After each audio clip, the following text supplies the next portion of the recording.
Olá, pessoal. Esse aqui é o segundo vídeo do nosso curso sobre teorias éticas e os animais não humanos. E, na verdade, o primeiro vídeo foi apenas um vídeo de apresentação do curso. A parte teórica vai começar mesmo nesse aqui. Bom, como a gente viu naquela apresentação, nesse curso, cada vídeo é sobre uma teoria da ética normativa e como que essa teoria se aplica a questões que afetam os animais não humanos. Nesse vídeo introdutório, a gente vai fazer algo diferente. A gente vai dar uma introdução geral ao que é discutido em ética normativa e em teoria do valor e mostrar qual é a relação de uma coisa com a outra. Por vezes, as teorias éticas são conhecidas como teorias do valor, mas tecnicamente são coisas diferentes e a gente vai ver essa diferença aqui hoje, como é que uma coisa se relaciona com a outra. E então, esse vídeo aqui, ele é um vídeo introdutório para mostrar o que se discute nessas teorias do valor, nas teorias da ética normativa, e para a gente entender também a classificação das diversas teorias que a gente vai ver em outros vídeos. Tá? Então, a primeira coisa importante é o seguinte: quando a gente fala aqui de teorias éticas, né, nesse curso aqui a gente está querendo dizer as teorias éticas da ética normativa. Tá? Porque, assim, o estudo, né, da ética, a ética enquanto área da filosofia, ela é dividida em três áreas. Né? Tem a metaética, a ética normativa e a ética aplicada. Aqui a gente vai abordar a ética normativa e depois vamos fazer uma aplicação das teorias normativas em uma questão prática aplicada, que é a situação dos animais não humanos. Né? Mas a metaética, que é outra área, que a gente não vai abordar nesse curso, diz respeito a questões sobre a ética, mais do que questões sobre como aplicar os princípios éticos. Tá? Então, por exemplo, um tipo de questão muito comum que se discute em metaética é se os juízos morais possuem ou não valor de verdade, ou seja, se eles podem ser classificados como verdadeiros ou falsos. Outra questão que muito discutida em metaética é que tipo de coisa é exprimida por um juízo moral. Se é uma prescrição, se é uma expressão de sentimentos, se é um tipo de expressão de atitudes, ou se é uma descrição de fatos, assim como tem na ciência, etc. Que é outra discussão que tem em metaética que a gente não vai se deter aqui nesse curso. Então, a ética normativa já são as teorias que visam estabelecer critérios para dizer qual é a ação correta. Então, essas teorias vão oferecer critérios, mas mais do que isso, vão justificar, tentar oferecer argumentos a favor desses critérios para dizer por que deveríamos adotar esses critérios e não outros. Mas uma característica central da ética normativa é que as teorias da ética normativa visam oferecer critérios não para decidir num caso ou naquele, mas critérios gerais que a gente possa utilizar para guiar toda e qualquer decisão. São essas teorias da ética normativa que a gente vai abordar durante o curso.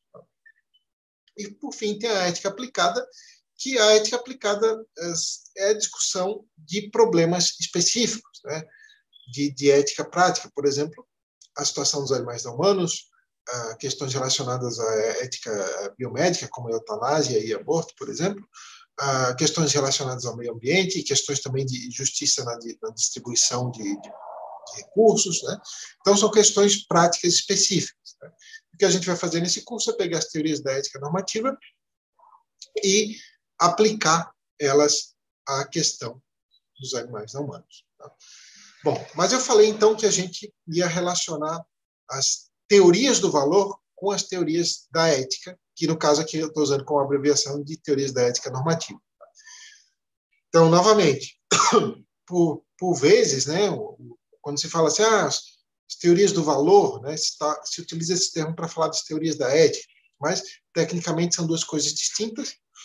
E eu fiz essa tabelinha aqui, a gente não vai entrar nela em detalhes agora, mas lá para o final do vídeo a gente vai voltar nelas. Né?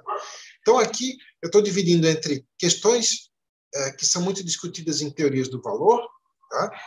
E são várias delas, mas aqui a gente vai se concentrar em duas, né? Que são a questão de como determinar do que se constitui o bem-estar dos indivíduos, né? O que é bom ou ruim em si para os indivíduos, e aqui tem uma lista de fatores que estão bastante em jogo nessa discussão, e também faz parte das teorias do valor como determinar o quão boa ou ruim é uma situação que apresenta vários indivíduos, né? Que eu estou chamando aqui de valor coletivo, por falta de um nome melhor. né? E aqui eu fiz uma lista de fatores que também as diversas teorias em discussão nesse tópico normalmente discutem sobre esses fatores, né? São esses fatores que estão em discussão. Então, vocês viram que teorias do valor, depois a gente vai ver isso em mais detalhes, mas quando se fala em teorias do valor, que é abreviado também como axiologia, né? Diz respeito a toda avaliação sobre o que é bom ou ruim, melhor ou pior. Tá? Já as teorias da ética normativa, uma diferença crucial é que, ainda que elas se baseiem bastante nas teorias do valor, elas dizem respeito a prescrever qual é a ação correta. Então, as teorias do valor somente avaliam se a situação é boa ou ruim, melhor ou pior. Já a ética normativa diz respeito a como a gente deveria agir a partir dessas avaliações. E aí a gente tem 3 grandes paradigmas dentro da ética normativa, que são as teorias consequencialistas, as teorias deontológicas e as teorias centradas no caráter. Isso aqui são categorias de teorias normativas, não é que cada uma é uma teoria. Tá? Cada uma dessas categorias tem muitas, tem várias teorias. Então, tem várias teorias consequencialistas, várias deontológicas, várias centradas no caráter. Vocês não precisam se preocupar com cada um desses fatores agora, porque depois a gente vai passar cada um deles e mostrar como que isso aqui, a ética normativa, se relaciona com isso aqui, com as teorias do valor. Bom, então vamos começar pelas teorias do valor. Vamos dar uma geral assim do que se discute em teoria do valor, mais geral, e depois vamos entrar lá nas teorias do bem-estar individual e as teorias do valor coletivo. Então, resumindo, né, avaliações sobre valor são todo tipo de avaliação sobre o que é bom ou ruim, melhor ou pior.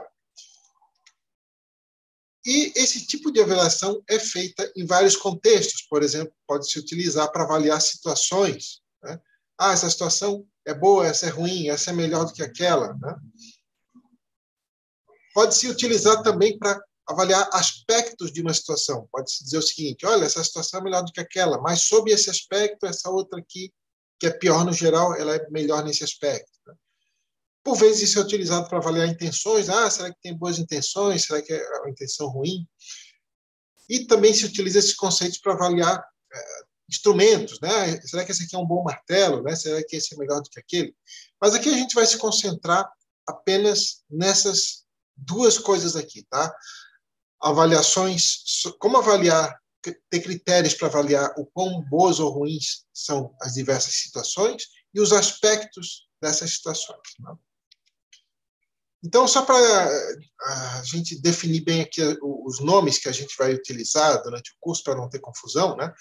Por vezes se utiliza essa nomenclatura aqui em teorias do valor. Quando se diz que algo é bom, né? Se diz que algo tem valor. E se é ruim, tem desvalor. E, se não é bom nem ruim, se diz que é neutro em termos de valor. E outras vezes se utiliza essa nomenclatura aqui. Quando algo é bom, se diz que tem valor positivo.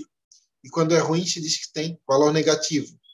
E quando não é bom nem ruim, se diz que tem valor neutro. Tá? Então, é só para prestar atenção aqui para não se confundir, porque tem 2 tipos de nomenclatura que normalmente são utilizados. Né? Por vezes se fala valor ou valor positivo, desvalor ou valor negativo, e neutro em termos de valor ou possui valor neutro. Tá? Mas é a mesma coisa.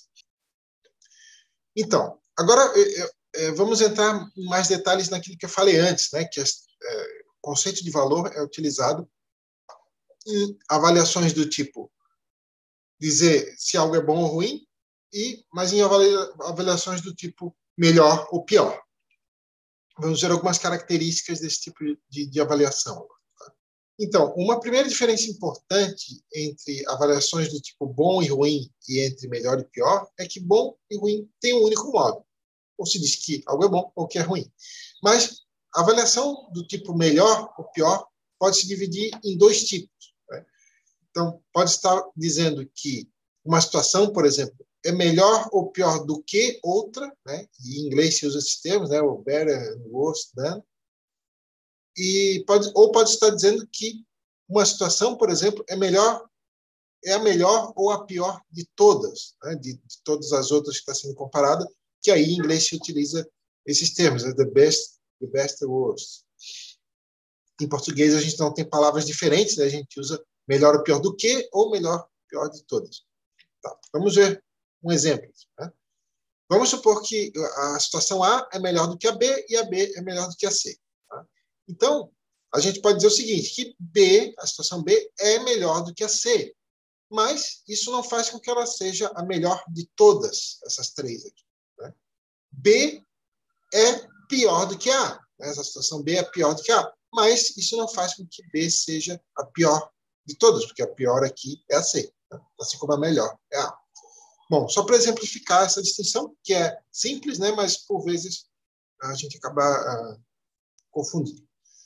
Então, tem um lembrete importante aqui. Ó. Uma situação ser melhor do que outra, ou mesmo ser a melhor de todas, não garante que ela seja positiva. Isso é importante. Tá? Por exemplo, vamos supor que a gente tem essas três situações que a gente vai comparar, e os números são o valor delas. Vamos supor que a gente tem um critério para dizer o quão boas ou ruins elas são. Então, a situação A é -1, a situação B é pior, -2, e a situação C é pior ainda, -3. Ó, a B é melhor do que a C, né? Porque aqui é -2 e aqui é -3. Mas, ainda assim, a B é negativa. Então, não dá para dizer que porque uma situação é melhor do que outra, que ela é positiva. No caso aqui, B é melhor do que C, mas é negativa. A é a melhor de todas essas três aqui. É a melhor de todas, mas ela também é negativa. Tá? E, analogamente, né, tem outro lembrete aqui, uma situação ser pior do que outra, ou mesmo ser a pior de todas aquelas que estão sendo comparadas, não garante que ela seja negativa. Por exemplo, vamos supor de novo que a gente tem A, B e C, mas agora são situações, todas elas positivas. Né? A é +3, a B não é tão boa quanto A, né? Mas é +2, é boa ainda, e C, +1. Então, ó, B é pior do que A. Né? O A é mais positivo aqui, mas ainda assim B é positivo. C é pior de todas essas três aqui, ó, mas ainda assim ela é positiva. Tá? Então, isso é importante lembrar.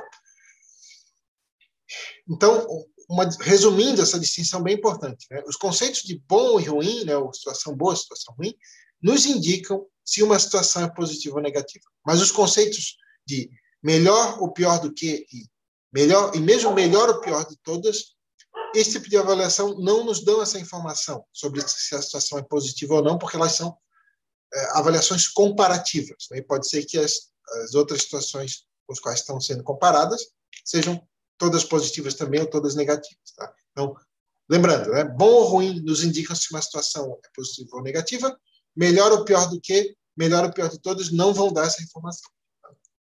Bom, agora outra distinção fundamental, importantíssima em teoria do valor, que é entre valor em si e valor instrumental. Tá? Isso é bem importante, que muitas pessoas confundem isso e é bem importante prestar atenção. Algo é bom em si se ele já for ele próprio bom, sem precisar ser uma ponte para outra coisa boa. E algo é ruim em si se ele próprio já for ruim, sem precisar ser uma ponte para outra coisa ruim. Tá? Vamos dar dois exemplos aqui dos mais óbvios, né, com a felicidade e o sofrimento. Quando se diz que a felicidade é boa em si, está querendo dizer que a própria felicidade já é algo bom, que ela não precisa conduzir a outra coisa boa para ser boa. Ela própria já é boa. Né? Da mesma maneira, quando se diz que o sofrimento é ruim em si, o que está querendo dizer com isso é que o próprio sofrimento já é ruim, que ele não precisa conduzir a outra coisa ruim para ser ruim. Bom, isso, né, é óbvio, né? E por vezes se utiliza os termos, né, bom ou ruim intrinsecamente, né? Bom ou ruim inerentemente. Bom, como tem autores que fazem distinção entre bom e ruim intrinsecamente e inerentemente e tal, e para não entrar nessa discussão, nessa complicação, estou chamando só de bom ou ruim em si, né? Versus bom ou ruim instrumentalmente. Tá? Então, temos aqui, né, em contrapartida, o bom e ruim instrumentalmente. Algo é bom ou ruim instrumentalmente se conduz a outras coisas boas ou ruins, independentemente de ser bom ou ruim em si. Então, por exemplo, parece que atravessar a rua em si não é bom nem ruim. Depende do que vai acontecer, né, quando a gente atravessa a rua. Então, por exemplo, se eu atravesso a rua e encontro do outro lado da rua uma loja aberta que vende, sei lá, água, e eu estou com muita sede, então atravessar a rua foi instrumentalmente bom, porque eu consegui, com isso, né, matar minha sede, diminuir meu sofrimento. Mas, por exemplo, se eu for atropelado quando eu estiver atravessando a rua, então atravessar a rua foi instrumentalmente ruim, porque conduziu a mais sofrimento. Então, preparei aqui alguns exemplos de como é que se dá essa relação entre o que é bom e ruim em si e o que é bom e ruim instrumentalmente, porque essa relação nem sempre anda em conjunto. Tem coisas que são boas em si e também são boas instrumentalmente, mas tem coisas que são boas em si, mas ruins instrumentalmente, assim como tem coisas ruins em si que também são ruins instrumentalmente, mas tem coisas que são ruins em si, mas são boas instrumentalmente. Então, vamos ver alguns exemplos aqui. Vamos supor que nós fazemos um passeio muito divertido e esse passeio nos gera uma grande felicidade. Parece que a felicidade já é boa em si. Mas parece que, vamos supor que essa felicidade também nos motiva a terminar outras tarefas que nós estávamos adiando. Então, parece que, nesse caso, essa felicidade foi boa em si, mas também foi boa instrumentalmente, porque conduziu a outras coisas boas, que, no caso, foi terminarmos outras tarefas. Bom, vamos ver agora um exemplo de algo que é bom em si, mas que é ruim instrumentalmente.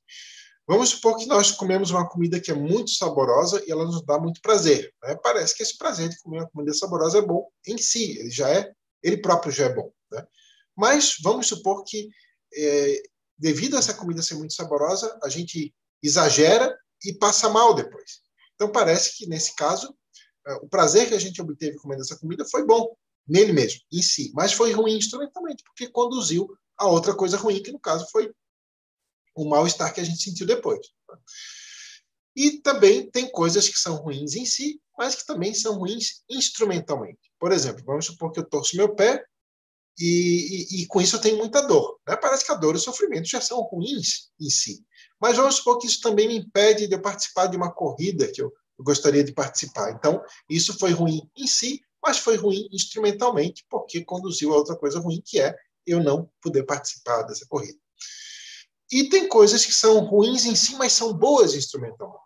Por exemplo, vamos supor que alguém está com uma dor de dente e a única maneira de parar essa dor de dente é passar por um tratamento doloroso. Né?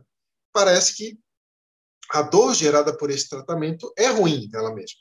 A dor é sempre algo negativo, que é experimentado como algo negativo. Mas, apesar dessa dor ser ruim nela mesma, ela, nesse caso, foi boa instrumentalmente, porque acabou com a dor de dentes, acabou com uma dor, né, que provavelmente era muito pior. Bom, então aqui estão alguns exemplos dessa relação entre bom e ruim em si e bom e ruim instrumentalmente. Bom, e aí com isso a gente tem que lembrar de umas coisas importantes, tá? Que esses exemplos visaram mostrar. Então, que mostrar que uma coisa possui valor instrumental, né, que é boa instrumentalmente, não mostra que ela possui valor em si. Tá? Isso é bem importante. Por exemplo, o sofrimento, por vezes, possui valor instrumental. Né? Por exemplo, a gente usa a sensação do sofrimento para esquivar daquelas coisas que nos machucariam. Né? Mas isso não mostra que o sofrimento possui valor em si. Tá? E outra coisa importante, né? As teorias do valor, elas estão preocupadas em descobrir o que possui valor ou desvalor em si. Tá? Então, quando eu falar de valor e desvalor daqui para frente, se eu não qualificar como valor instrumental, eu estou falando de valor ou desvalor em si. Tá? Certo. Outra distinção importante nos julgamentos de valor é saber se esse julgamento está dizendo respeito ao valor de uma situação, por exemplo, em certo aspecto, ou se está dizendo respeito ao valor de uma situação, por exemplo, tudo considerado. Se é só em certo aspecto ou se é considerando tudo que foi importante para avaliar essa situação. Então, vamos ver um pouquinho sobre essa distinção. Vamos ver primeiro como é que essa distinção, em certo aspecto ou tudo considerado, opera em avaliações do tipo bom ou ruim, ou boa ou ruim. Tá? Vamos voltar novamente naquele exemplo do procedimento doloroso. Tá? Então, vamos imaginar que a única maneira de eliminar uma dor de dentes é passar por um procedimento que também é doloroso. Não é só a dor de dentes que está sendo dolorosa aqui. O método ali que o dentista vai utilizar também vai doer bastante. Nesse caso, podemos dizer que este procedimento médico é bom sob certo aspecto e ruim sobre outro aspecto. O aspecto ruim é que esse procedimento é doloroso. Qual é o aspecto bom? É que a dor de dentes desaparece. E aí nós temos que... Então a gente fez aqui uma avaliação do tipo em certo aspecto. Tá? Qual é o aspecto bom? Qual é o aspecto ruim? Então, depois a gente precisa avaliar o valor dessa situação, tudo considerado. Ou seja, né? Então, a gente tem que perguntar como avaliar se essa situação, já que ela tem um aspecto positivo e o outro negativo, como é que a gente avalia se ela é mais positiva ou mais negativa e o quão mais positiva ela é ou o quão mais negativa ela é, né? Qual é o tamanho disso, né? Então, isso já é a avaliação do valor tudo considerado, né? Então, por exemplo, né, como é que eu avaliaria isso? Se eu decidir passar por esse procedimento, então eu concluí que essa situação é mais positiva do que negativa, tudo considerado. Por quê? Né, nesse caso, parece que eu decidi assim porque o mal que foi impedido, né, a dor de dente foi impedida, é maior do que o mal que esse procedimento causasse. Porque vamos supor que esse procedimento causasse um mal ainda maior do que essa dor de dente, que fosse muito pior do que a dor de dente. Então, eu decidiria que então não vale a pena, né? E é assim que a gente faz o tempo inteiro no dia a dia, avaliações sobre o que é melhor ou pior, tudo considerado. A gente pesa os diferentes fatores e vê qual é mais negativo, qual é mais positivo. Depois a gente vai entrar em mais detalhes nisso. Agora vamos ver exemplos dessa distinção, né, entre o valor de uma situação em certo aspecto ou tudo considerado, em avaliações do tipo melhor ou pior do que é diferente de avaliações sobre bom ou ruim. Então, vou dar um exemplo aqui com dois fatores que depois a gente vai estudar em mais detalhes no restante do vídeo, quando a gente vê as teorias do valor coletivo, que é o aspecto da soma total do bem-estar e o aspecto da distribuição dessa soma total entre os indivíduos. Então, vou dar um exemplo aqui. Vamos supor que eu tenho duas situações, S1 e S2. Na primeira situação, eu tenho um bem-estar total somado de 1000. Bem-estar total somado é assim, a gente pega os vários indivíduos que tem nessa situação, vê os níveis de bem-estar de cada um e soma todos. Nessa situação S1, temos lá uma população com 100 indivíduos. Tá? Só que esse bem-estar total de 1000, ele vem assim, ó. Desses 100 indivíduos, 10 possuem 100 unidades de bem-estar cada um, né? Todos os outros 90 indivíduos possuem 0. E é por isso que dá 1000. Né? Então, 100, né? 10 indivíduos, cada um tem 100. Vamos comparar com uma outra situação S2, onde o bem-estar total somado ele é menor, ele é 950. Também tem uma população de 100 indivíduos. Mas nessa segunda situação, cada um dos 100 indivíduos tem 9,5 unidades de bem-estar. Tá? Então, o que a gente pode dizer? Que S1 é melhor sob certo aspecto, que é a maior quantidade total de bem-estar. Aqui é 1000, aqui é 950. Mas que S2 é melhor sob outro aspecto, né? O bem-estar está melhor distribuído entre os indivíduos. Claro que poderia ter outros aspectos que a gente vai comentar depois, né? Alguém poderia dizer, não, mas aqui o bem-estar máximo é bem mais alto, né? Tem vários outros fatores que poderia se dizer, ou poderia se dizer, esse aqui o bem-estar mínimo é mais alto, esse aqui é melhor por isso. Mas aqui eu estou pegando só dois fatores, né? A soma total e a distribuição. Então, se pode dizer que a primeira situação é melhor sob o aspecto da soma total e a segunda é melhor sob o aspecto da distribuição. Então, vamos supor agora que a gente tenha que escolher ou S1 ou S2. Então, para fazer essa escolha, é preciso a gente avaliar qual das duas é melhor, tudo considerado. Não basta avaliar qual é melhor sob certo aspecto, porque uma é melhor num aspecto e outra é melhor em outro. Né? E não vou entrar nessa discussão agora sobre como avaliar isso, mas é só para a gente fazer um exemplo desse tipo de avaliação. Então, com base nisso, né, tem aqui um lembrete importante. Uma situação ser boa sob certo aspecto não implica automaticamente que ela seja boa, tudo considerado.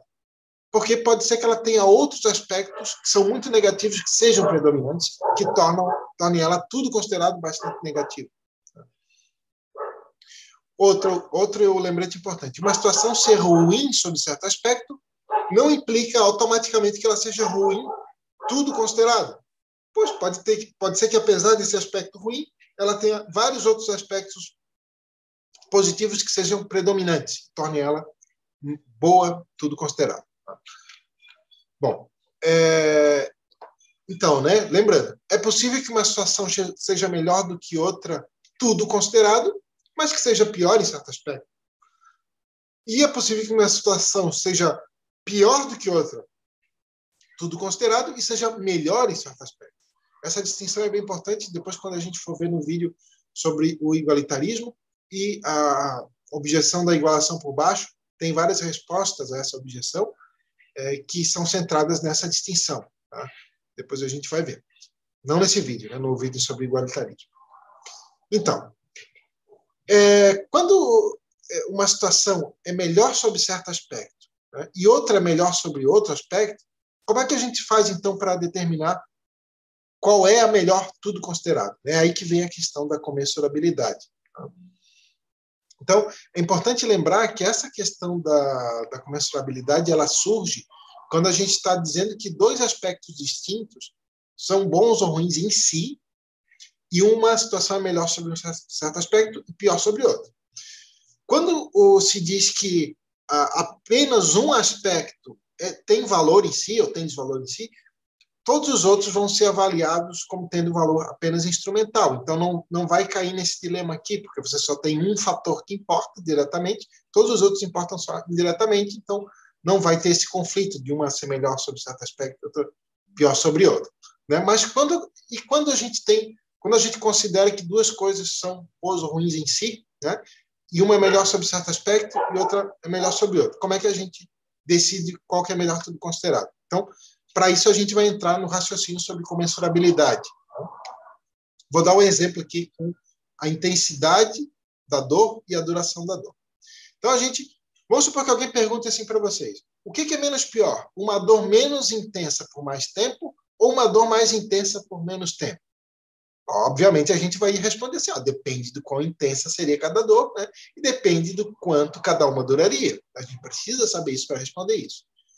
Aí a gente vai perguntar, né? Essa dor mais branda, o quão mais ela vai durar? Se ela dura um segundo a mais e ela é mais branda, então talvez valha a pena. Mas vamos supor que ela dure, sei lá, 30 anos a mais. Aí já não sei, né? E a gente perguntaria também, o quão mais intensa é essa dor que vai durar menos? Né? Sei lá, ela é um pouquinho mais intensa ou ela é terrível, né? Ela é um inferno, né? Então isso é importante saber também.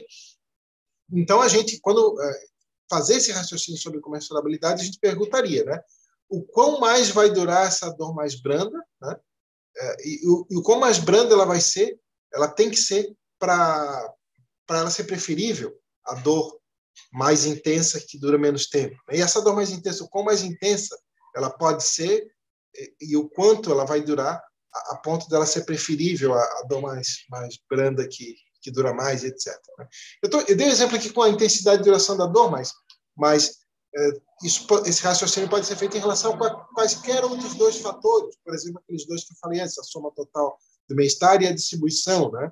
O quão menor pode ser a soma total do bem-estar para que uma melhor distribuição seja preferível, né? O quão maior precisa ser a soma total do bem-estar para a gente sacrificar um pouco a distribuição e por aí vai. Isso tudo, novamente, a gente vai discutir depois em vários outros vídeos sobre teorias normativas, né? Sobre, por exemplo, no vídeo sobre igualitarismo, tem essa questão também, em vários outros. Então, isso que a gente viu até agora foram discussões centrais em teoria do valor. E como eu falei no início, né, a gente está preocupado aqui especificamente com como avaliar do que se constitui o bem-estar individual, né, avaliações sobre o quão bem ou mal um indivíduo está, e avaliações sobre o valor coletivo, isto é, como avaliar o quão boas ou ruins são as situações que apresentam vários indivíduos. Tá? Para depois a gente entrar nas teorias propriamente da ética normativa. Então, as teorias sobre o bem-estar individual, elas fazem a seguinte pergunta: sob quais condições alguém é prejudicado e beneficiado? Né? Sob quais condições a gente pode dizer que o indivíduo está bem ou está mal e quão mal, né, ou quão bem ele está? Lembrando, né, essas teorias do bem-estar individual, então, vão perguntar que coisas são boas ou ruins em si para os indivíduos. Né? O que é bom ou ruim instrumentalmente depende do que é bom ou ruim em si. O que as teorias do valor estão interessadas em saber, fundamentalmente, o que é bom ou ruim em si. Tá? E existem 3 fatores que normalmente são defendidos pelas diversas teorias do bem-estar, que são bons ou ruins em si. Tem teorias que defendem que apenas um desses fatores é importante em si para determinar o bem-estar dos indivíduos, e tem outras teorias que combinam vários desses fatores. Por isso que eu vou falar primeiro aqui só dos fatores, para depois falar das teorias. Tá? Então, o primeiro desses fatores é as experiências que os indivíduos vão ter. quando eu falo de experiências, são os estados mentais, né? São as sensações, são os pensamentos, né? São todos os tipos de coisas ligadas à ciência. Então, essas teorias que defendem que o crucial para saber quão bem ou mal um indivíduo está são as suas experiências, elas defendem o seguinte, que as experiências positivas é o que tem valor em si, é o que é bom em si, né? Quando eu falo experiências positivas, felicidade, satisfação, prazer, tudo que é experimentado como positivo, né? E o que é ruim em si, então, seria todas as experiências negativas, todas as formas de sofrimento, né? Não só sofrimento psicológico, dor, né? Qualquer experiência negativa, qualquer sensação ruim. Tem outro fator, são as preferências, porque tem algumas teorias que defendem que o que é bom em si para os indivíduos é a satisfação de suas preferências. Preferências no sentido de desejos, tá? O que os indivíduos querem. Tá? E que, então, o que é ruim em si é a frustração das preferências desses indivíduos. Essas dois fatores são diferentes porque, por exemplo, tem algumas preferências que, se elas forem realizadas, elas vão gerar sofrimento para o próprio indivíduo que realizou.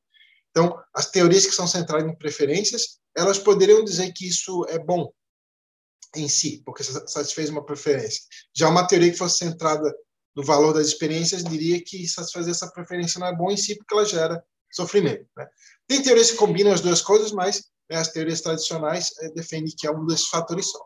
E tem um terceiro tipo de fator, né, que é incorporado por várias teorias, que são os bens objetivos, que são aquelas tipos normalmente são experiências também, mas que elas são reconhecidas como boas em si, independentemente de se elas geram experiências positivas ou não, e independentemente de se elas estão de acordo com o que o indivíduo prefere ou não. Então, por exemplo, né, tem teorias que defendem que o conhecimento é algo bom em si, mesmo que obter conhecimento não traga felicidade e mesmo que alguém prefira não obter conhecimento. Outras teorias, né, defendem que a amizade é um bem objetivo desse tipo, né, que a amizade é algo bom mesmo que não gere prazer ou felicidade, ou mesmo que alguém deseje não ter amizade. E, então, essas teorias mantêm, né, que o que é bom seria ter esses bens objetivos e o que é ruim em si seria não ter esses bens. Tá? Bom, então, já que vimos esses fatores centrais aqui na avaliação sobre o bem-estar, então vamos ver as teorias mais tradicionais, assim, mais conhecidas, né, nessa discussão sobre as teorias do bem-estar dos indivíduos. Então, uma delas é o preferencialismo. Né? Então, o preferencialismo, que também é conhecido como teoria centrada em desejos, né? Ela diz que o que é bom em si é que os indivíduos tenham satisfeitos as suas preferências, os seus desejos. Né? E o que é ruim em si é que os indivíduos tenham suas preferências frustradas, né? Ou seja, seus desejos frustrados. Bom, uma crítica comum ao preferencialismo é aquela de que é possível que algumas preferências, se realizadas, sejam prejudiciais para o indivíduo. Né? Então, por exemplo, vamos supor que uma criança tenha a preferência por colocar um saco plástico no rosto. Né? Isso vai fazê-la sufocar. Bom, tem algumas maneiras pelas quais os preferencialistas têm respondido a essas críticas, né? Uma maneira seria responder o seguinte, que a criança foi beneficiada sob certo aspecto, ela teve uma preferência satisfeita, que era colocar o saco plástico na cabeça, mas que tudo considerado, ela foi muito mais prejudicada porque a realização dessa preferência específica impediu a realização de qualquer outra preferência que ela tivesse, porque ela vai morrer. Né? Então, aí já está operando a distinção entre o que é melhor ou pior sob certo aspecto e o que é melhor ou pior, tudo considerado. Um outro tipo de resposta que os preferencialistas dão, né, que alguns preferencialistas dão àquela crítica, é a seguinte: eles defendem que as preferências que importam para a gente avaliar o bem-estar dos indivíduos, né, o quão bem ou mal eles se encontram, não são aquelas preferências que, de fato, os indivíduos têm, não são aquelas preferências que nós temos, os desejos que nós temos, mas são as preferências, os desejos que nós teríamos se nós tivéssemos todas as informações relevantes e se nós fôssemos plenamente racionais. Então, aqui já é um preferencialismo do tipo ideal. Né? Ele idealiza que preferências um agente ideal teria e avalia que essas são as preferências que são importantes para o bem-estar dos indivíduos e não as preferências que, de fato, os indivíduos possuem. Já é outra variação, né, do preferencialismo. Então, outra teoria clássica assim, do bem-estar é o experiencialismo, que também é conhecida como hedonismo. Tá? Mas eu vou chamar aqui de experiencialismo porque o termo hedonismo, na linguagem comum, ele por vezes adquire outro sentido que não tem nada a ver com o que a teoria propõe. Na linguagem comum, por vezes, o termo hedonismo é utilizado como sinônimo de egoísmo, e outras vezes é utilizado como sinônimo daquela atitude do indivíduo se preocupar apenas com os prazeres momentâneos e esquecer o longo prazo. Mas não é nada disso que o hedonismo, enquanto teoria do bem-estar, propõe. Então, por essa razão, eu estou utilizando aqui o termo experiencialismo, que também é um termo muito utilizado, né, no debate sobre as teorias do bem-estar. Bom, o que diz o experiencialismo? Diz que o que é bom em si para os indivíduos é que eles tenham experiências positivas, né? Todas as experiências positivas, tudo que gera alegria, felicidade, prazer. E o que é ruim em si para os indivíduos é que eles tenham experiências negativas, todas as formas de dor e sofrimento. Bom, lembrando, né? Não vale dizer como objeção ao experiencialismo, dizer assim, mas tem experiências negativas que são boas instrumentalmente, porque fazem o indivíduo superar os seus limites, etc. Vejam, novamente, as teorias do bem-estar estão preocupadas em descobrir o que é bom ou ruim em si. Tá? E a partir daí que se avalia o que é bom ou ruim instrumentalmente. Então, não dá de dizer que o sofrimento não é ruim em si, mostrando que, por vezes, ele pode ter valor instrumental.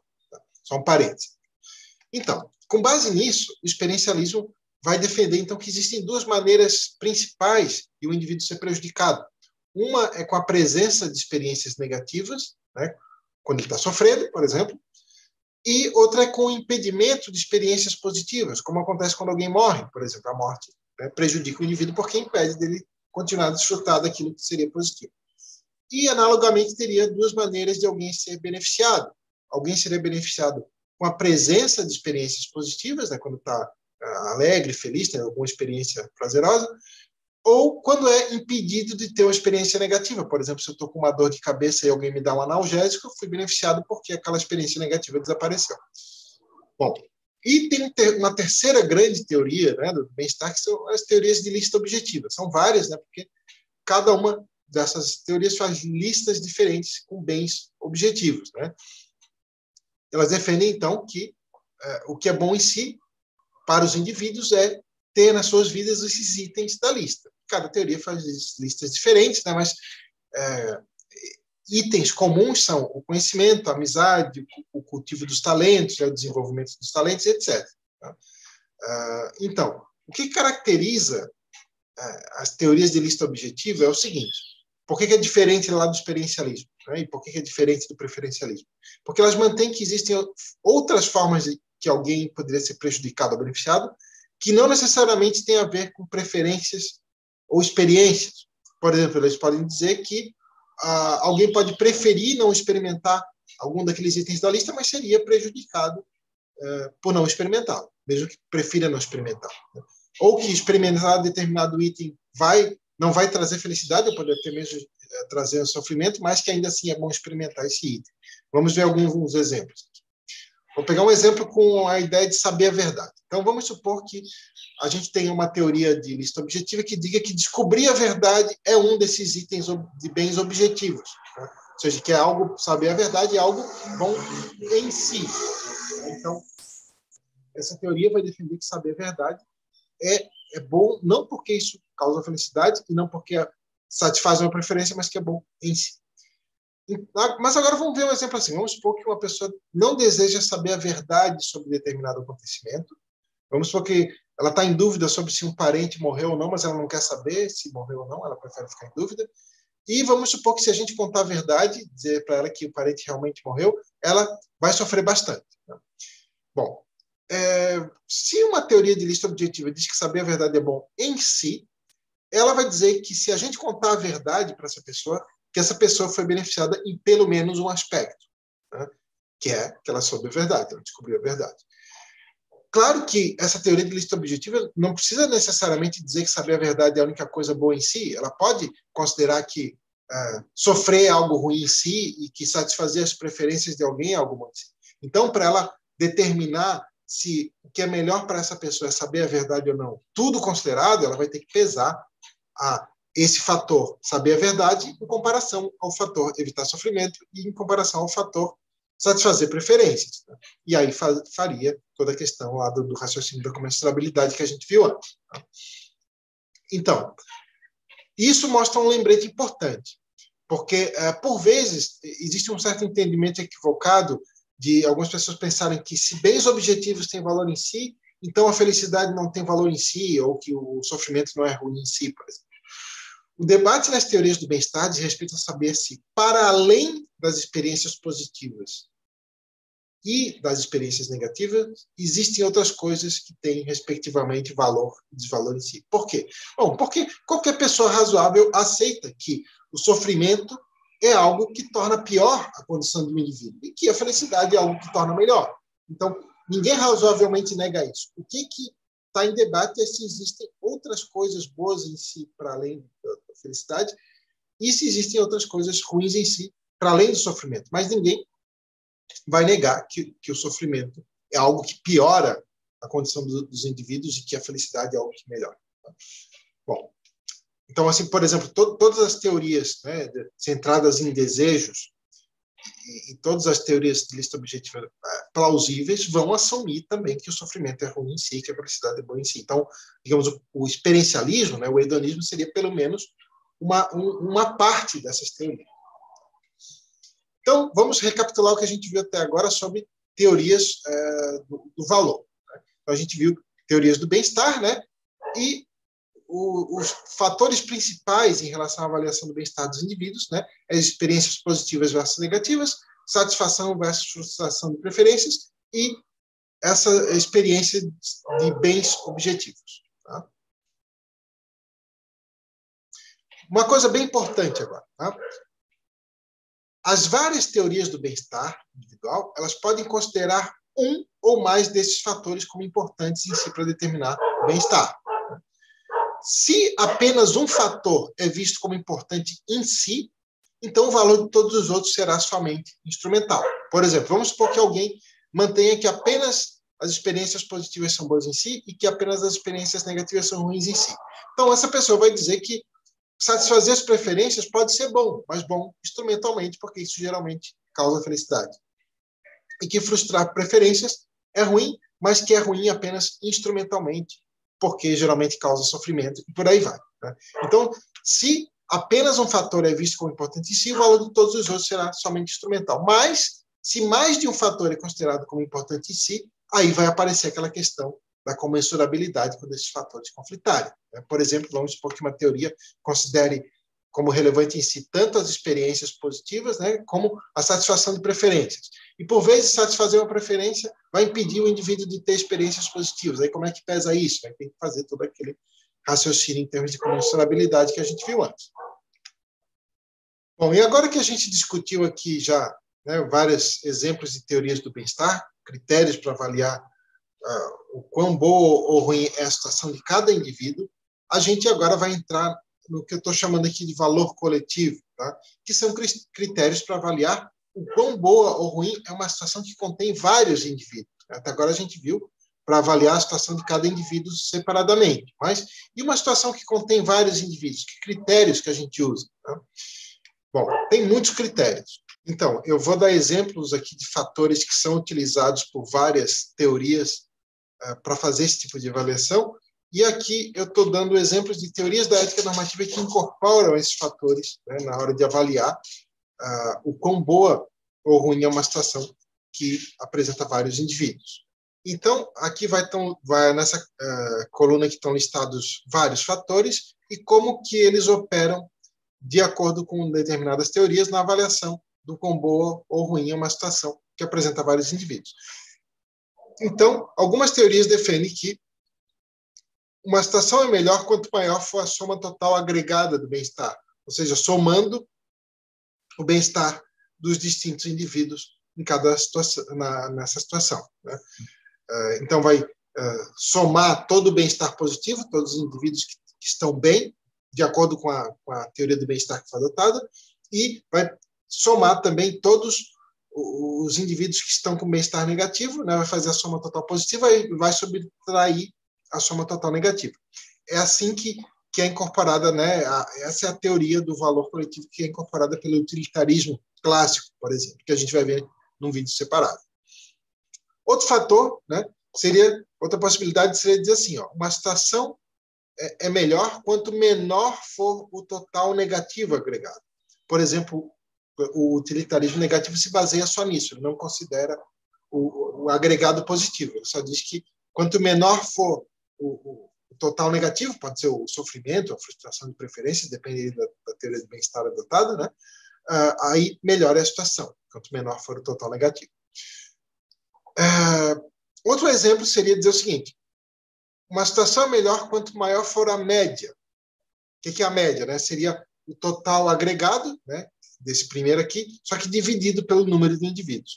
É assim que é feito no utilitarismo médio, por exemplo. Outro tipo de critério, né, poderia-se dizer o seguinte, uma situação é melhor quanto maior for o nível mínimo de bem-estar. Né? Ou seja, que aqueles que estão na pior situação, que seja o mais alto possível o nível deles. E é assim que é feito no Maximin, por exemplo. Outro critério seria dizer que uma situação é melhor quanto maior for a quantidade de indivíduos com bem-estar suficiente, né, para ter uma vida suficientemente boa, como é feito no suficientismo. Outra possibilidade seria dizer que uma situação é melhor quanto menor for o nível de desigualdade, como acontece no igualitarismo. Ou ainda dizer o seguinte, uma situação é melhor quanto maior for a soma total agregada, só que dando um peso maior quanto pior for a situação do indivíduo que vai ter o seu bem-estar melhorado. Ou seja, quanto pior o indivíduo estiver, mais valor tem aumentar o bem-estar desse indivíduo. Então, é mais ou menos uma combinação da soma total agregada com algo parecido com o Maximin aqui. Tá? E é a concepção utilizada pelo prioritarismo. Todas essas teorias aqui a gente vai ver em vídeos separados, tá? Mais detalhes. Bom, e outra possibilidade, né, não tem uma teoria ética desse tipo, mas as pessoas em geral muitas se baseiam nisso, né, seria uma situação melhor quanto maior for o nível máximo, ou seja, que o mais importante, né, é que tem alguém que vai chegar lá no nível máximo, que seria o elitismo, né, que não importa o quão mal estejam os outros, né, importa que alguém chegue no nível máximo.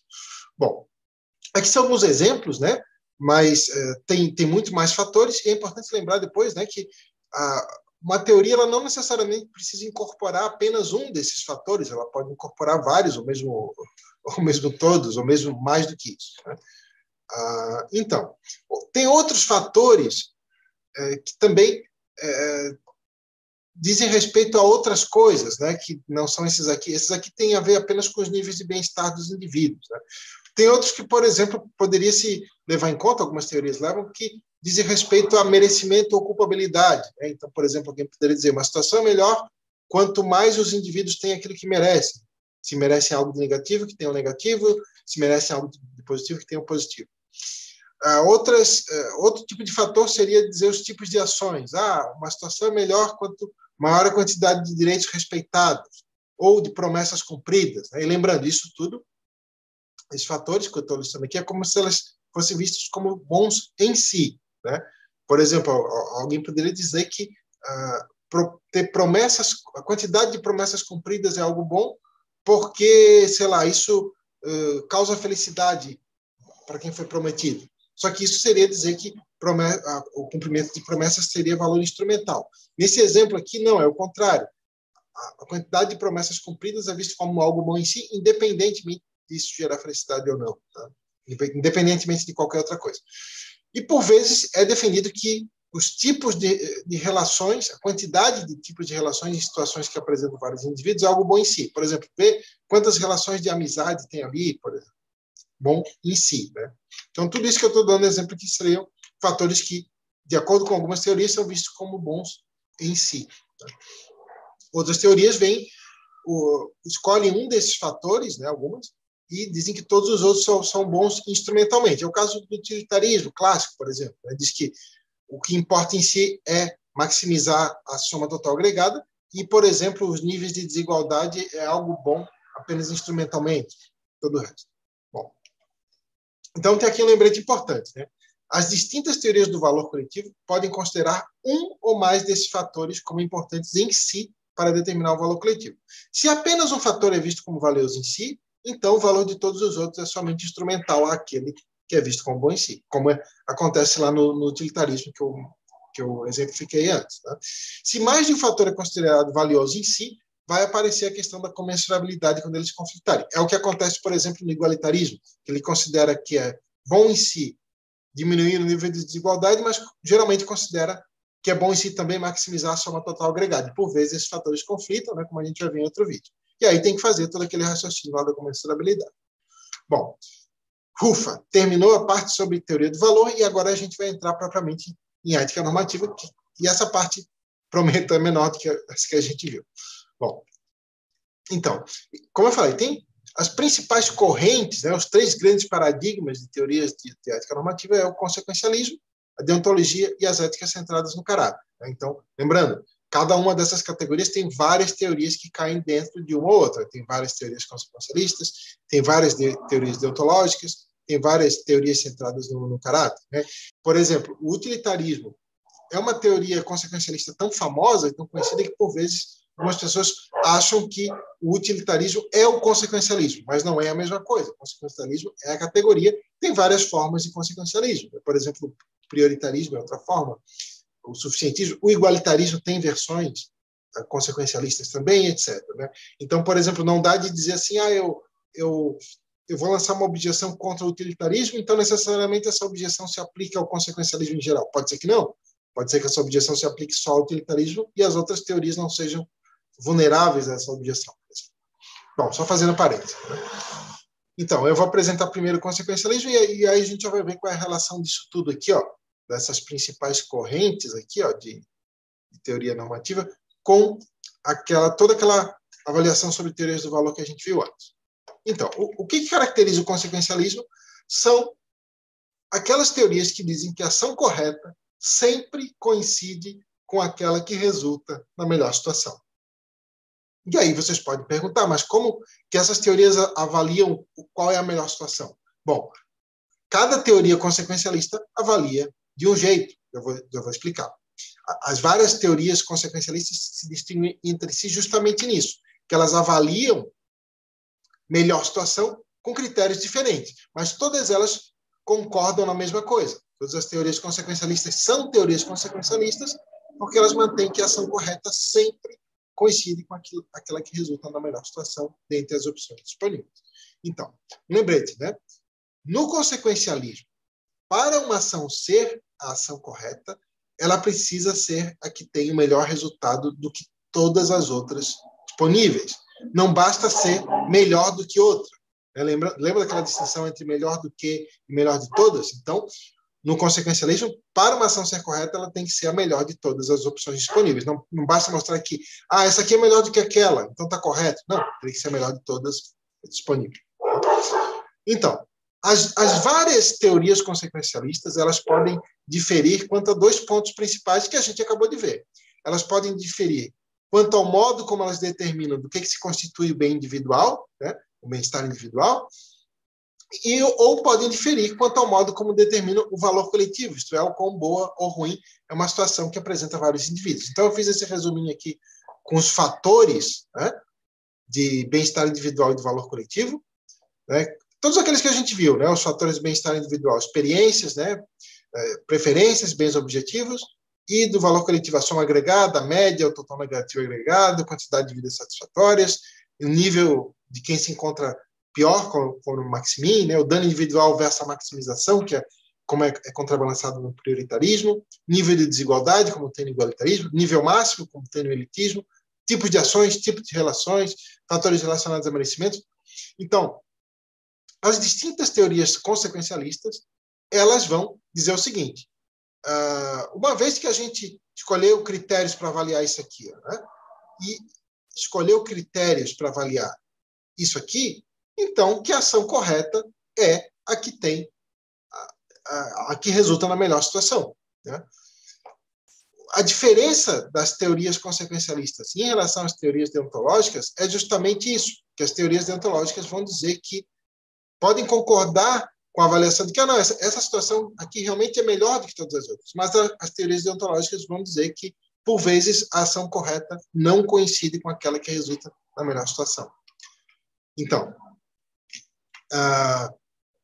já vamos entrar nisso. Só, né, reafirmando aquele lembrete, né, o utilitarismo é uma das teorias consequencialistas. Então, é importante não confundir o utilitarismo com o consequencialismo como um todo. Outro lembrete importante, tá? Consequências podem fazer referência a fatores passados também, né? Por exemplo, um consequencialista poderia levar em conta questões relativas à culpabilidade e merecimento para determinar o valor de uma situação. Tá? Por exemplo, um consequencialista poderia dizer que uma situação é melhor quanto maior for o número de os indivíduos terem aquilo que merecem. Então, isso poderia ser visto como bom em si por uma teoria consequencialista. Então, a gente tem inúmeras possibilidades de teorias consequencialistas, né? Porque, primeiro, né, elas podem diferir em relação a que fatores são relevantes para o bem-estar e quais fatores são relevantes para o valor coletivo. Por exemplo, todas as formas de utilitarismo clássico, elas defendem, né, que o que importa é a soma total agregada. É isso que caracteriza o utilitarismo. Mas, por exemplo, existe o utilitarismo hedonista, porque ele diz que o que importa em termos de valor coletivo é a soma agregada, mas o que importa em termos de bem-estar individual são as experiências. Já o utilitarismo preferencial, em termos de valor coletivo, também mantém que o que importa é a soma agregada, mas diz que em termos de bem-estar individual o que importa são as preferências. Tá? Poderia ter um monte de outras variações, né? Isso tudo aqui dá de fazer muitas combinações, né? Por exemplo, eu poderia dizer que, sei lá, que esses 3 fatores são importantes e que, sei lá, que o que é importante para o valor coletivo é, não sei, o nível de desigualdade, o dano individual versus a maximização e o nível de quem se encontra pior. Né? E aí tudo, né? Quanto mais elementos uma teoria disser que são importantes em si, né? Mais vai cair aquelas questões de comensurabilidade. Então, bom, agora vimos o que é o consequencialismo, né? Ou seja, o que caracteriza o consequencialismo, que elas vão se basear apenas nas teorias do valor para determinar a ação correta. Então, para as teorias consequencialistas, a ação correta sempre coincide com a que resulta nas melhores consequências. Vamos comparar isso com as teorias deontológicas. As teorias deontológicas dizem que é possível que uma ação seja correta e ela não coincida com a que resulta nas melhores consequências. Então, as teorias deontológicas vão dizer que, por vezes, a ação correta não coincide com a que resulta nas melhores consequências. Então, nas teorias deontológicas, tem um conceito muito central, que é o conceito de restrições, que em inglês é o constraints. Tá? Então, as restrições deontológicas, o que são? São proibições ou requerimentos, né? Ou seja, são, digamos, prescrições que proíbem fazer certas coisas ou que requerem que façamos certas coisas. E essas restrições, essas proibições ou esses requerimentos, as teorias deontológicas mantêm que eles deveriam ser cumpridos, mesmo que, cumprindo esses requerimentos, o resultado vai ser pior do que se a gente não cumprisse. É isso que caracteriza uma teoria deontológica. Então, é importante. Não quer dizer que as teorias deontológicas não se preocupam com as consequências.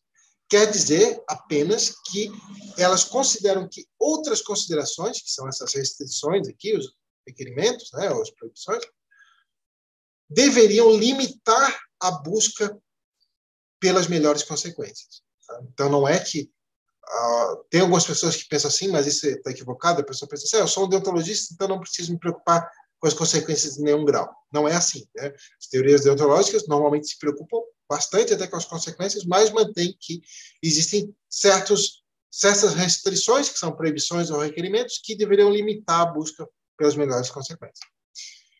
Vamos ver aqui alguns exemplos de restrições deontológicas. Tá? Esses exemplos que eu coloquei aqui, eu coloquei porque eles são comuns, né, em visões deontológicas. Por exemplo, não causar dano em comparação a permitir o dano ocorrer. Então, tem algumas teorias deontológicas que mantêm que causar um dano por ação é pior do que causar um dano por omissão. Tá? Outras mantêm que o requerimento, a proibição seria pretender o dano, né, que se você pretende o dano, está errado. Outras, por exemplo, com a visão do Kant, uma restrição deontológica na visão do Kant, né? Quer dizer, a teoria do Kant é toda deontológica, mas uma restrição específica é jamais mentir. O Kant achava que mentir era sempre errado, mesmo que, por exemplo, se a gente disser a verdade, um inocente vai morrer. Outra seria, né, um outro exemplo, cumprir promessas, né? Alguém poderia dizer, não, você tem que cumprir essa promessa, mesmo que o resultado disso seja pior do que você não cumprir. Então, é isso que caracteriza as teorias deontológicas, né? Que elas mantêm que devemos cumprir, né, certas normas, que podem ser proibições ou requerimentos, mesmo que o resultado disso seja pior do que não cumprir. Então, essas restrições deontológicas, que novamente podem ser proibições ou requerimentos, elas são relativas ao agente e relativas ao momento da decisão. Isso é importante de entender. Tá? Vou começar explicando por que elas são relativas ao agente. Tá? Vou pegar essa restrição deontológica aqui, não causar dano. Tá? Eu vou classificar aqui como, né, não causar dano a inocentes. Tá? Então, vamos supor que existe uma teoria deontológica que mantenha que não causar dano a inocentes é uma restrição, né, relativa ao agente. O que isso quer dizer? Né? Bom, as teorias consequencialistas também normalmente concordam que não causar dano a inocentes é a coisa certa a se fazer. Mas vamos supor que apareça um dilema que a gente necessariamente tem que escolher o seguinte: ou a gente causa um dano a um inocente agora, ou então dois inocentes vão sofrer o mesmo, tá? Pelas mãos de outros indivíduos amanhã. Tá? Bom, uma teoria consequencialista que se preocupasse em prevenir o dano para inocentes, ela teria que dizer o seguinte: olha, por ruim que seja a gente causar o dano a esse inocente agora, ainda assim fazer isso é menos pior do que os dois outros inocentes sofrerem em mesma medida amanhã. Ou o mesmo inocente sofrer o dobro, né? Seria, lá, o dobro de sofrimento. Se uma teoria deontológica mantém que não causar dano a inocentes é uma restrição relativa ao agente, então ela está dizendo que, mesmo assim, a gente não deve causar o dano a esse inocente hoje, mesmo que isso vai implicar que dois inocentes vão sofrer o mesmo amanhã, ou que esse mesmo inocente vai sofrer o dobro. Então é isso que quer dizer que a restrição deontológica ela é relativa ao agente, porque ela dá um peso maior ao que o agente vai fazer em comparação ao que outros agentes vão fazer como resultado da decisão do próprio agente. Bom, e as restrições deontológicas também são relativas ao momento da decisão. Vamos fazer uma variação no exemplo agora. Vamos supor que agora a gente tem que escolher não entre nós mesmos causarmos dano ao inocente hoje ou ter o dobro de inocentes sofrendo amanhã pelas mãos de outros indivíduos. Vamos supor que a gente tem que escolher agora o seguinte: ou a gente causa um dano ao inocente hoje, ou amanhã a gente vai ter que causar o dobro, nós mesmos, o dobro de sofrimento a inocentes amanhã. Bom, novamente, consequencialistas diriam o seguinte: olha, por ruim que seja você causar dano a inocentes hoje, né, é menos pior que você faça isso. A ação correta é você causar o dano ao inocente hoje, porque, do contrário, amanhã você mesmo vai ter que causar dano ao dobro de inocentes. Mas consequencialista diria, né, que o que importa não é se você ou outro vai causar. O que importa é que, dessa maneira, você previne um dano maior do que ocorreria um dano, né, menor do que ocorreria de outra maneira. Já se em uma teoria deontológica onde causar dano a inocentes é uma proibição relativa ao momento da decisão, então essa teoria vai dizer que, mesmo assim, mesmo que se a gente não causar dano ao inocente hoje, isso vai implicar que amanhã nós mesmos temos que causar dano ao dobro de inocentes, então, que mesmo assim, a ação correta é não causar o dano ao inocente hoje. Tá? Bom, então, o que é a diferença importante? A diferença entre consequencialismo e deontologia não é que o consequencialismo é centrado nos tipos de resultados e a deontologia é centrada nos tipos de ações. Tá? Não é assim. Por quê? Porque é possível ter uma teoria consequencialista onde o que possui valor em si sejam os tipos de ações, não resultados dessas. Por exemplo, botei naquele quadro, um dos aspectos do valor são tipos de ações. uma teoria consequencialista poderia valorizar isso aqui em si, tá? Não é só indiretamente ação agregada, como tem no utilitarismo, poderia valorizar isso em si. Mas qual seria, então, uma diferença entre uma teoria consequencialista, onde o que possua valor em si sejam os tipos de ações, e não os resultados destas, e uma teoria deontológica, onde certos tipos de ações são proibidos como restrições, né? Bom, a diferença seria que a teoria consequencialista buscaria maximizar as situações onde esses tipos de ações valiosas em si teriam em maior número, seriam maximizadas. E a teoria deontológica veria isso como uma proibição relativa ao agente e ao momento da decisão. Então, lembrando, a diferença seria que a teoria consequencialista, que reconhecesse que tipos de ações são valiosos em si, procuraria maximizar a quantidade dessas ações consideradas valiosas em si. Enquanto isso, em uma teoria deontológica, essas ações, né, por exemplo, não ferir inocentes ou não mentir, etc., seriam restrições relativas ao agente e ao momento da decisão, essas restrições, né, seriam prescritas, mesmo que isso implicasse em o próprio agente ter que fazer algo pior depois, ou em outros agentes fazendo algo pior depois.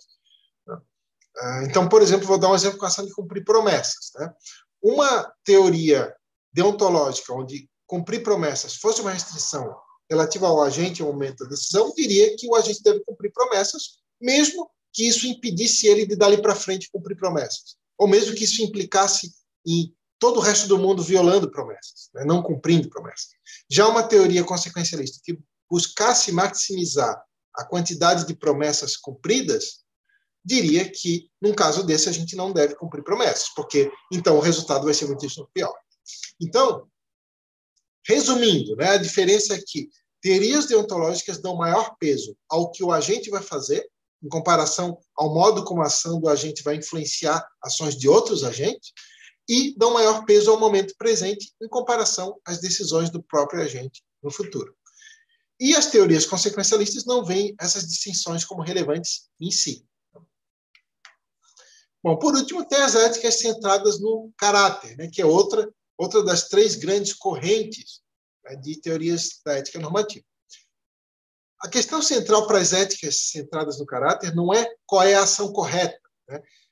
As teorias consequencialistas e as teorias deontológicas são, por vezes, conhecidas como éticas da ação correta. Por quê? Qual é a ação correta? É como a gente viu, é a questão central para essas teorias. Mas as éticas centradas no caráter, a questão central é outra, é que tipo de agentes nós deveríamos ser, que tipos de traços de caráter nós deveríamos cultivar, mais do que qual é a ação correta.